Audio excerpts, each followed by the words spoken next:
Hello दोस्तों। आज के वीडियो में हम आईसीआईसीआई प्रूडेंशियल निफ्टी अल्फा लो वॉलेटिलिटी 30 ईटीएफ जिसका कि सिंबल है आईसीआईसीआई ALPLV। इसमें स्मार्ट एसआईपी के थ्रू क्या रिटर्न आया है और पिछले 3 महीने में जो टॉप 5 ईटीएफ और फंड्स हैं, बेसिकली किन फंड्स में और किन ईटीएफ में अभी मोमेंटम चल रहा है और अभी क्या मार्केट का आउटलुक है, मार्केट कैसा चल रहा है, इन सब के बारे में डिस्कस करेंगे। तो जैसा कि आप देख सकते हैं, मार्केट मूव इंडेक्स इंडिया का अभी भी 69.65 यानी कि ग्रीड जोन में है। यानी कि अभी भी मतलब मार्केट काफ़ी अच्छा चल रहा है और शायद ये फ्रेश इन्वेस्टमेंट करने के लिए सही टाइम नहीं है। लेकिन अगर आप वैल्यू एसआईपी मेथड के थ्रू हर वीक या हर मंथ अपना इन्वेस्टमेंट कर रहे हैं तो उसको आप कंटिन्यू कर सकते हैं। उसमें आपको कुछ भी वेट करने की ज़रूरत नहीं है। जो भी मंथली आप या वीकली वैल्यू एसआईपी करते हैं या अगर आपके पास कुछ लमसम पड़ा है तो 2-3 महीने का उसको डिवाइड कर लीजिए इक्वल पार्ट्स में और उस हिसाब से वैल्यू एसआईपी आप अपना कर सकते हैं। या फिर थोड़ा और वेट करिए और थोड़ा सा इसको फियर जोन या एक्सट्रीम फियर जोन में आए तो वो लमसम करने के लिए एक अच्छा टाइम रहेगा। यूएस में भी सेम है, अभी भी वो भी ग्रीड जोन में ही चल रहा है और पिछले हफ्ते भी वो ग्रीड जोन में ही था। तो लगभग दोनों मार्केट एक ही तरह से चल रहे हैं। निफ्टी पी का अगर पी रेशियो वैल्यूएशन इंडिकेटर देखें तो 21.58 है, अभी भी ये ग्रीन जोन में है। यानी लॉन्ग रन के लिए अभी भी मार्केट जो है रीजनेबल है, बहुत ज़्यादा वैल्यूएशन हाई नहीं है मार्केट की। तो लॉन्ग रन 3 साल या 5 साल का अगर टाइम है तो इसके लिए अभी भी मार्केट सही है इन्वेस्टमेंट करने के लिए। निफ्टी अगर मोमेंटम इंडिकेटर देखते हैं तो ये अभी भी हाई है, यानी कि अभी मार्केट काफ़ी अच्छा चल रहा है, तो इसीलिए इंडिकेटर इसका अभी हाई दिखा रहा है। और top 5 equity mutual fund categories अगर देखें जिन्होंने कि पिछले 3 महीने, मैंने इस बार 3 महीने का टाइम पीरियड इसलिए लिया क्योंकि जो रिसेंट टाइम पीरियड होता है उससे पता चलता है कि कौन सा कैटेगरी या कौन सा फंड अभी मोमेंटम में है, तो उसमें आप इन्वेस्ट कर सकते हैं, उसके बारे में इन्वेस्ट करने के लिए सोच सकते हैं। तो नंबर 1 पे जो कंजम्पशन थीम के फंड्स हैं जिन्होंने 3 महीने में करीब करीब 10.5 से 11% का रिटर्न दिया है, तो और 1 साल में भी अच्छा रिटर्न है उनका, और 3 साल 5 साल और 10 साल में भी अच्छा रिटर्न है। फिर दूसरे पे स्मॉल कैप है, इन्होंने पिछले 3 महीने में 10% का रिटर्न दिया है, तो अभी सही टाइम है स्मॉल कैप्स में भी इन्वेस्ट करने के लिए। और इनका तो लॉन्ग टर्म भी काफ़ी अच्छा है, 20 से 21% के आसपास। तीसरे पे इंफ्रास्ट्रक्चर सेक्टर है जिसने कि 9.03% का 3 महीने में दिया है, 1 साल में 21.72, तो ये भी एक अच्छा टाइम है इसके लिए। फार्मा अभी थोड़ा सा लगता है पिकअप करना शुरू किया, पीछे तो इतना अच्छा नहीं है 1 साल में, लेकिन फिर भी देखिए 8.96% का रिटर्न दिया है पिछले 3 महीने में। तो अभी लग रहा है कि फार्मा के कुछ फंड्स अच्छा परफॉर्म करना शुरू कर रहे हैं या फिर अभी थोड़ा सा ऊपर आने की कोशिश कर रहे हैं। उसके बाद फिफ्थ नंबर पे मिड कैप है, किटी मिड कैप। इसने 3 महीने में 8.33% का रिटर्न दिया है। तो अभी इसमें फार्मा एक ऐसा है जो लग रहा है कि काफी टाइम से डाउन है, लेकिन भी हो सकता है आने वाले टाइम में थोड़ा अच्छा परफॉर्म करें। मिड कैप स्मॉल कैप भी इसमें अच्छा परफॉर्म करें तो हो सकता है आने वाले टाइम में ये भी अच्छा रिटर्न जनरेट करते रहे। तो बेसिकली कंजम्पशन, इंफ्रास्ट्रक्चर और फार्मा, ये 3 थीम्स, और स्मॉल कैप और मिड कैप, ये अच्छा परफॉर्म कर रहे हैं और आगे भी अच्छा कर सकते हैं। जो वर्स्ट 5 हैं कैटेगरीज लास्ट 3 मंथ में जिन्होंने सबसे खराब परफॉर्म किया, उसमें भी टेक्नोलॉजी सबसे ऊपर है जिसने ऑलमोस्ट 0% का रिटर्न दिया है। फिर दूसरे पे एनर्जी है जिसने करीब 4% का रिटर्न दिया है, इंटरनेशनल ने करीब 4.5% का दिया है, ईएसजी ने ऑलमोस्ट 6% का 5.6, थीमेटिक डिविडेंड यील्ड ने भी 5.7। तो ये सब जो है खराब परफॉर्मिंग सेक्टर है। हालांकि टेक्नोलॉजी सेक्टर ने 1 महीने में 6.5% का रिटर्न दिया है, 1 महीने में थोड़ा सा ऊपर आया है ये, बट 1 साल में और 3 महीने में अभी काफी डाउन चल रहा है।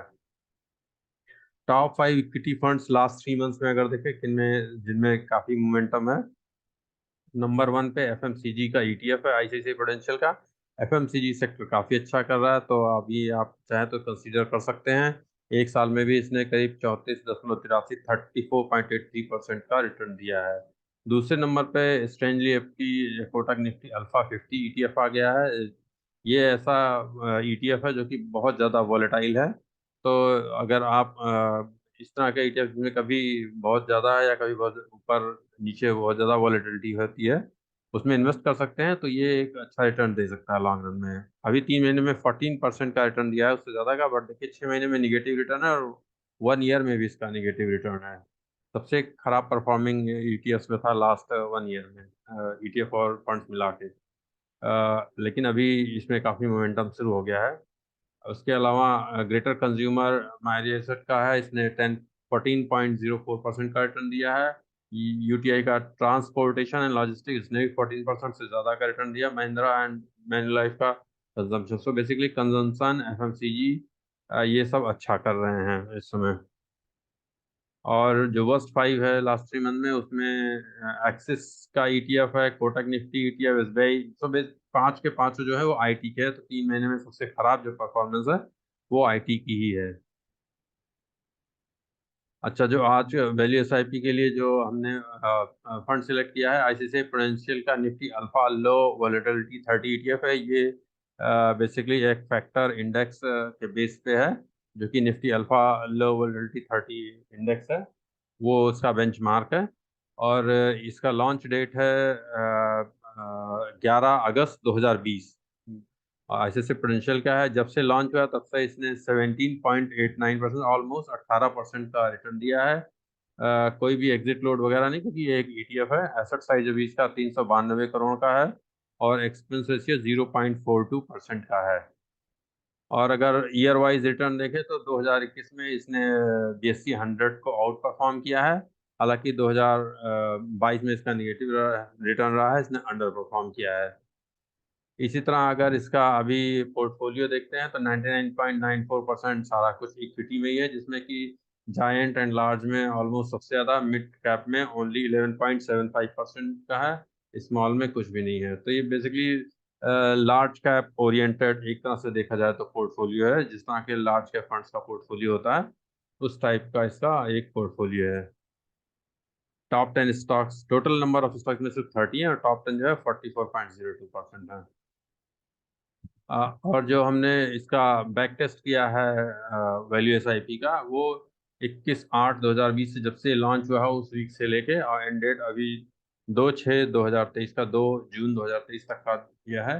तो अगर 2000 का वीकली वैल्यू एसआईपी करते हैं तो अभी करंट जो इन्वेस्टमेंट हो जाएगा वो करीब 2,39,000 का होगा और इसकी वैल्यू होगी 2,88,000 के आसपास, यानी कि टोटल प्रॉफिट 48,800 के आसपास है। यानी कि टोटल जो आपने अभी तक इन्वेस्ट किया है उस पर 20% का आपको प्रॉफिट मिल रहा है। इसी तरह अगर वैल्यू एसआईपी लम सम करते हैं, जैसे जब स्टार्ट हुआ था उसी टाइम पे 3 लाख इन्वेस्ट कर दिया होता और शीट के हिसाब से बाई सेल करते, तो जो करंट इन्वेस्टमेंट अभी होता 1,58,000 के आसपास होता, उसकी वैल्यू 3 लाख होती। यानी कि टोटल आपने प्रॉफिट बुक किया 1,41,900 का करीब। यानी कि टोटल 2.5 ईयर्स में, करीब 2.5 साल में 47% का रिटर्न दिया है। तो ऑन एवरेज जैसे इसका मान सकते हैं कि करीब 19% 18-19% के आसपास का इसने सालाना रिटर्न दिया है, तो उस हिसाब से ठीक रिटर्न है। तो अगर जो है ये सारा इंक्लूड कर लिया जाए, जो भी आपने इन्वेस्ट किया, जो रिटर्न दिया, तो करीब करीब आपके पास 4,42,000, 3 लाख के इन्वेस्टमेंट पे 2.5 साल में आपके पास 4,42,000 अभी होगा। इसी तरह अगर 10 लाख का डायरेक्ट लमसम किया होता तो अभी उसकी कीमत करीब करीब 15 लाख के आसपास हो गई होती।